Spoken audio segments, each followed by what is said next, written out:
Boa noite, professora Daisy. Como está? Boa noite, Laurinda. Tudo bem? Tudo bem. E a professora também? Também, graças a Deus. Graças a Deus. Estamos aqui para mais uma conversa, não é? E a professora está bem? Está bem disposta? Ok, sempre. Sim. Parece-me que o seu som está um bocadinho baixo, Vamos professora. ver. Melhorou? Para mim, não. É? Então, se Fui calhar é abrindo. aqui. Eu não sei se os restantes estão a ouvir bem a professora Daisy. Se estiverem, ok. Tudo bem. Pode ser às vezes aqui pequenos pormenores que para mim pode estar a fazer alguma interferência, mas não. Se os restantes estiverem a ouvir bem a professora Daisy, isso também é que é o importante. Ok. Professor, eu fiz só aqui uma pequena apresentação perante o seu currículo, que é muito Pois, mais vasto, a sua experiência de vida. pois não. E por isso mesmo eu tenho o privilégio de a ter aqui comigo, aqui no canal Toda a Verdade, para nós falarmos sobre este seu trabalho e principalmente até para relembrar alguns que não assistiram à primeira live que teve aqui no canal, de até mesmo falar quem é a professora Daisy, quem é esta senhora que está aqui, que tem uma paixão pela música, uma dedicação pela música e que quer estar aqui a fazer o melhor em prol do benefício da música. Quem é esta senhora? Você quer que eu diga ou você diz? Não, eu dou a palavra à professora, porque Ok. eu fico Bom, um pouco limitada. eu, Eu quero eu, dar-lhe essa deixa honra. Dou-lhe toda a liberdade para falar, professora, por favor. Ok. Muito bem. Eu comecei meus estudos musicais aos 5 anos. Minha família era de músicos. E minha tia já era pianista sacra, minha bisavó foi pianista sacra. Então, eu vim desta família, mas extremamente limitada financeiramente. Uhum. Então, isso é uma coisa muito importante para mim dizer para você. Meu pai era um professor primário e tinha 5 filhos. Então, o estudo de piano, para mim, fazia diferença na família do meu pai. O dinheiro que era pago por um bom estudo de piano, eu quero frisar a palavra bom, porque meu pai não me pôs no mais barato e nem nada, ele procurou o melhor lugar para o ensino. E o melhor lugar para o ensino exigia livros importados com os revisores que eles desejavam. Nunca faltou um livro para mim ou deixei de pagar uma mensalidade. Meu pai sempre primou. Só que tinha outras coisas. Não tinha na minha cidade conservatório. Então, às 6 da manhã, meu pai me colocava no ônibus, onde eu viajava para Jaú, uma cidade vizinha, sozinha, aos 10 anos. Lá, eu descia do ônibus, andava 1 quilômetro, abria o conservatório, porque como eu chegava muito cedo, eu tinha chave, fazia um cafezinho e ficava esperando. Depois que eu tinha minhas aulas todas, tanto de manhã quanto na parte da tarde, de harmonia, de teoria, de voz, de tudo, eu pegava o ônibus de volta às 6 da tarde e descia na esquina do colégio, onde eu ia, então, para fazer o meu colégio à noite.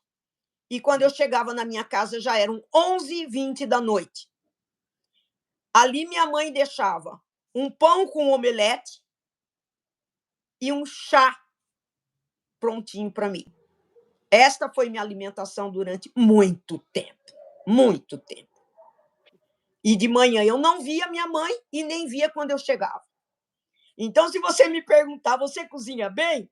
Tremendamente mal. Não sei nem, segundo meu marido, eu não sei nem esquentar água. Por quê? porque eu não fui preparada, não tinha tempo suficiente para minha mãe poder me ensinar as coisas da casa. Então, eu passei por isso,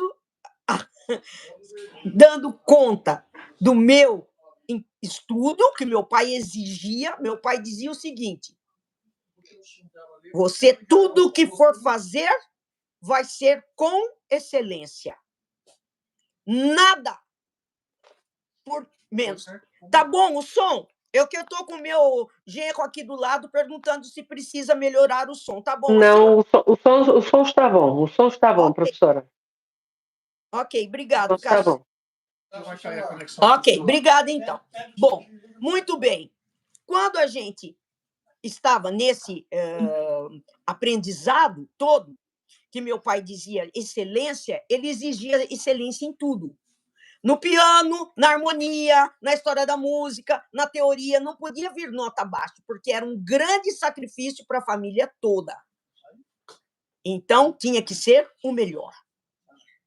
Muito tempo depois, eu comecei a tocar na igreja. E era o harmônio de foles. E eu era pequenininha, eu sou pequenininha. Então, a minha avó segurava o banco, porque conforme eu apertava o fole, o banco ia indo para trás. Aí eu começava o hino assim. Tan, tan, tan, tan, tan, tan. Aí começava a afastar. Tan, tan, tan, tan, tan. Então ela me empurrava. Tan, tan, tan, tan. Então começava fortíssimo por causa do empurrão que eu chegava perto. E ali também foi falado, meu pai me chamou e me disse assim: você lembra quando eu te disse que tudo tem que ser feito com excelência? Só que para Deus, só excelência é pouco. Então, você sempre veja o que é esperado de você na igreja e faça 2 vezes melhor do que é pedido. Uhum. Então, eu cresci com esse medo de que Deus pensasse que eu estava fazendo para ele menos do que eu fazia para outras coisas. Então, toco na igreja desde os meus 10 anos. Desde os Depois 10 anos. fui. Professora, deixe-me só aqui esclarecer. A professora não faz parte da instituição religiosa Congregação Cristã no Brasil. Quero que quem Eu está a faço. assistir. Eu sempre fiz parte da congregação que deu origem à congregação. Eu sempre fiz parte da igreja presbiteriana, da onde saiu o Luiz Francescon. Pronto. Isto é só para esclarecer quem está a assistir, porque podem pensar de que a professora fez parte da Congregação Cristã no Brasil, mas não. Sempre foi Não, da presbiteriana. nunca fiz parte da congregação e eu trabalho há muitos anos com o pessoal da congregação, mas que nunca se identificou como sendo da congregação. Então, eu trabalhava com esposas de anciões do Brás, mas sem saber de que religião ela era, de que igreja era, etc. e tal. Então, eu sempre fui e sempre ajudei outras igrejas, outras instituições. Sim, Sempre fui isso. presbiteriana, mas trabalhei em outras igrejas também para ajudar sempre, não mudando de religião, mas estando presente para ajudar no que eu pudesse. Sim, e esse é um dos lemas da professora Deise, que é, em prol da perfeição da música, ajudar independentemente, seja quem for, Exatamente. seja A, B, C ou D, tudo que esteja englobado na parte musical, a professora Em está preferência, disponível para ajudar. eu dou ajuda para pessoas que tocam na igreja e para deficientes. Isso. Então, nem toda pessoa que está na igreja pode ter um professor extremamente bom, porque é caro. Nem toda pessoa que tem um filho deficiente pode pagar terapias particulares, porque também é muito caro. Então, a minha formação começou na musicoterapia aos 14 anos, quando o conservatório onde eu estudava me passava todos os alunos que não tinham condições de aprendizado, mas que eles não queriam perdê-los. Então, toda criança com deficiência de aprendizado, deficiência mental, deficiência física, era passado para mim, e isso que eu trabalhava era descontado do que meu pai tinha que pagar ao conservatório. Então, era muito bem-vindo. E eu comecei, então, a trabalhar a musicoterapia sem conhecê-la por este nome, aos 14 anos. Sim, professora, eu não lhe vou perguntar qual é a sua idade, porque isso é falta de educação, mas tempos atrás não havia estes termos, musicoterapia, seja o que fosse, ligado à música, que servia de terapia em várias áreas. Hoje, Exato. com o desenvolvimento dos termos e da própria especialidade, vai-se tendo um outro conhecimento. E com certeza a professora, e isso já tinha-me relatado na outra live, que nunca para de aprender. E parar é morrer. Eu E estou por na isso está oitava. sempre, por isso Eu está constantemente a renovar o seu currículo. Exato. Então, veja, já em 85, muitos dos musicoterapeutas não tinham nascido ainda. Eu já dava aula numa faculdade que chamava Marcelo Tupinambá, que foi a primeira escola, a primeira faculdade de musicoterapia que teve no Brasil. E lá eu dava aulas. Ali, após a Marcelo Tupinambá, eu fui para a ACD.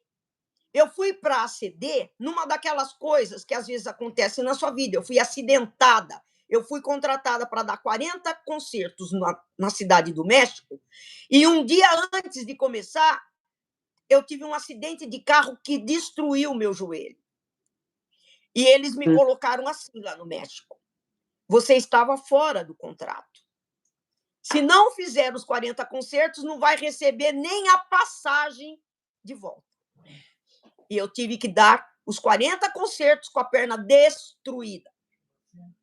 Aí eu voltei para cá e fui para a ACD me tratar.